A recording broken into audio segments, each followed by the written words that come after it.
Hello বন্ধুরা, তোমরা সবাই কেমন আছো? আমি খুব ভালোই আছি, আশা করছি তোমরাও ভালো আছো। আজকে ফিশ থালির কিছু আইটেম তোমাদের করে দেখাবো। তার জন্য ভাঙর মাছ করেছি সর্ষা দিয়ে, তোমরা চাইলে কাতল মাছও করতে পারো। আর করেছি ওলকপির তরকারি, ডাল, মুসুরির ডাল আর আলু করলা ভাজা। চলো একে একে আইটেমগুলো কিভাবে করছি সেগুলো তোমাদেরকে দেখিয়ে দিই। ফিশ থালির মধ্যে এখানে নিয়েছি আলু করলা, কেটে নিয়েছি, আলু করলা ভাজা করব। আর এখানে নিয়েছি ওলকপি আর আলু, ওলকপির তরকারি হবে। আর এখানে নিয়েছি ভাঙর মাছ, সর্ষা দিয়ে করব। আর করব মুসুরির ডাল। মুসুরির ডাল এবং চালটা আমি প্রথমে জল দিয়ে একটু সময়ের জন্য ভিজিয়ে রাখবো। চাল আর ডালটা ভিজিয়ে রাখলে জল দিয়ে খুব তাড়াতাড়ি এটা হয়ে যায়।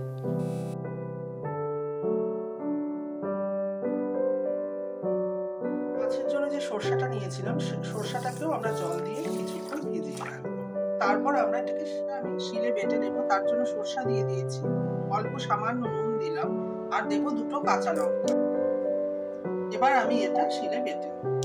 আমি সরষাটা শিলে বেটে নিয়েছি, তোমরা চাইলে মিক্সিতেও পেস্ট করে নিতে পারো। তাছাড়া সরষা পেস্ট কিনতেও পাওয়া যায়। 1 চামচের 1.5 চামচ মতন তেল দেব। আমি সরষার তেলেই রান্নাটা করছি।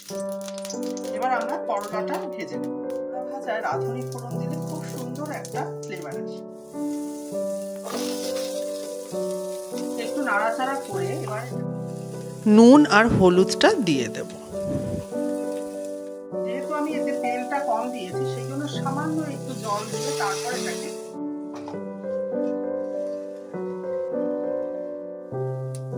আমাদের আলু করলা ভাজাটা হয়ে গেছে। এবার আমরা এটা নামিয়ে নেব। চালটা ভিজে গেছে, এবার আমরা ভাতটা বসাবো। ভাতটা আমি ইন্ডাকশনে চাপিয়ে দিয়েছি। এবার ইন্ডাকশনটা আমি অন করে দিচ্ছি। ঢাকা।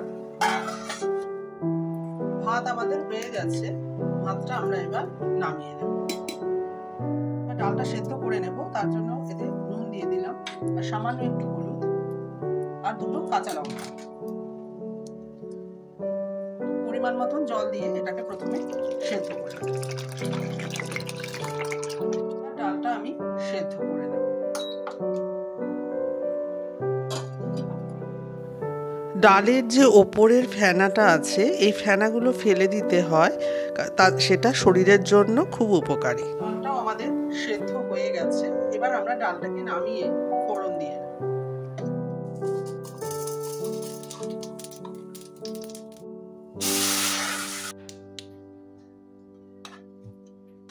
ডালে অল্প ধনেপাতা দিয়ে ঢাকা দিয়ে দেব। এটা করে নেব। তার জন্য বড় চামচের 2 চামচ তেল আমি দিয়ে দেব। প্রথমে আলুটা আমি ভেজে নেব।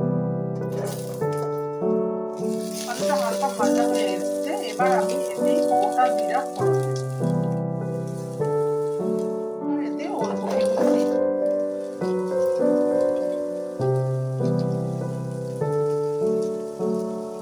নুন হলুদ দিয়ে নাড়াচাড়া করে তারপর আমি এতে টমেটোটা দিয়ে দেব। দিয়ে সামান্য একটু জল দিয়ে এটা ঢেকে দেব। তারপর আস্তে আস্তে মশলাগুলো এতে দেব।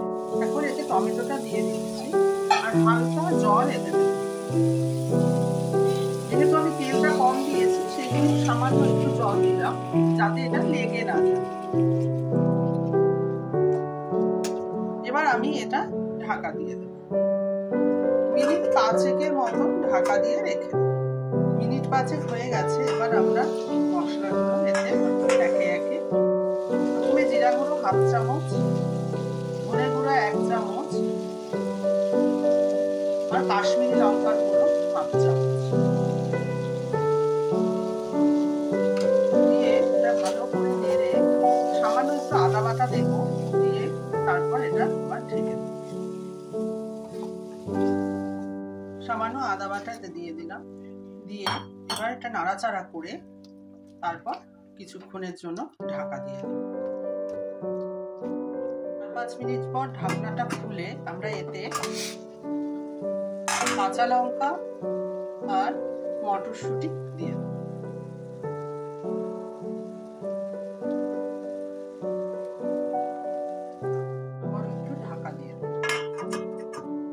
পাঁচেক হয়ে গেছে। এবার ঢাকাটা খুলে একটু নাড়াচাড়া করে সামান্য জল এতে দিয়ে দেবো।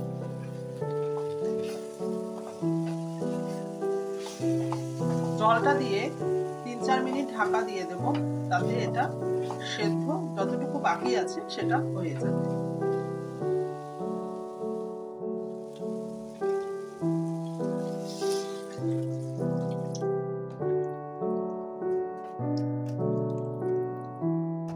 এটা আবারও একটু ঢাকা দিয়ে দেব। ঝোলটা ফুটে উঠলে তারপর আমরা একটু ধনেপাতা দিয়ে এটাকে নামিয়ে নেব। 4-5 মিনিট হয়ে গেছে। এবার ঢাকাটা খুলে একটু নাড়াচাড়া করে চিনি আর ধনেপাতা দিয়ে দেব।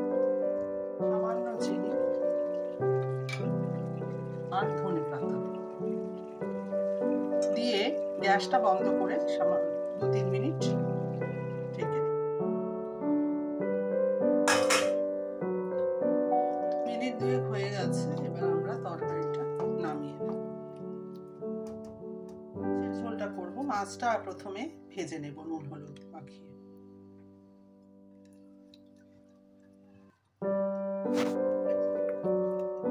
ভাজার জন্য কড়াতে তেল দিয়ে দিলাম।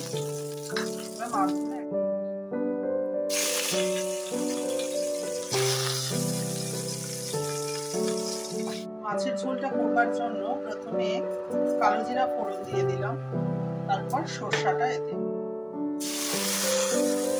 এবার এতে নুন, হলুদ, অল্প পরিমাণে হলুদ আর টমেটো, কাঁচা লঙ্কা দিয়ে দেব।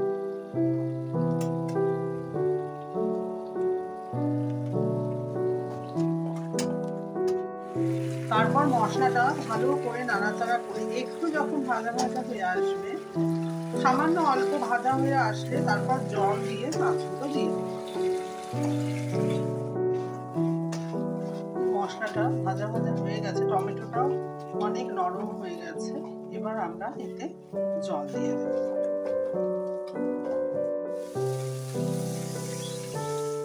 ফুটে গেছে। এবার আমরা